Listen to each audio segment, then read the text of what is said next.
हाम्रो नेपालीहरूको work ethic ठिकै छ, धेरै राम्रो भन्दिनँ। कहाँ ठिकै छ भन्दाखेरि हामीलाई एउटा काम गर्न भन्यो, हामी त्यो चोर्ने ठग्ने यताउति धेरै बुद्धि लाउँदैनौँ, चुप लगाएर आफ्नो काम, अलिक ज्ञानी मान्छे हो हामी होइन।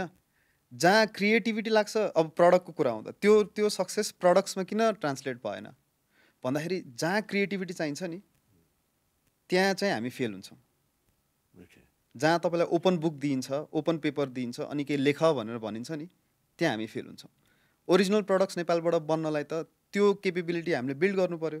सो हामीलाई अराएको हुन्छ नि कुनै बाहिरको मान्छेले क्लियर आउटलाइन दिएर यो गर भन्यो भने चाहिँ ज्यान दिएर गर्ने, रङ्ग भर भन्छ नि हामी रङ्ग भरमा राम्रो छौँ, द्याट इज आवर स्ट्रेन्थ होइन। इन्डिया पनि त्यही फेजबाट आएको फेरि उनीहरूले 20 वर्ष त्यो टाटा इन्फोसिस यो महिन्द्रा एन्ड महिन्द्रा सबैले रङ्ग भरवाला कामै गरे होइन। अब उनीहरू त्यो रङ्ग भरबाट अर्काको रङ किन, अर्काको ड्रइङमा म किन रङ भरिरहेको छु, म ड्रइङ नै बनाउँछु होइन, म यो ड्रइङ गर्ने पेपर बनाउँछु। सो उनीहरू त्यो लेभलमा उनीहरू सोच्न सकिरहेछन्, हामी अलिक पछाडि छौँ।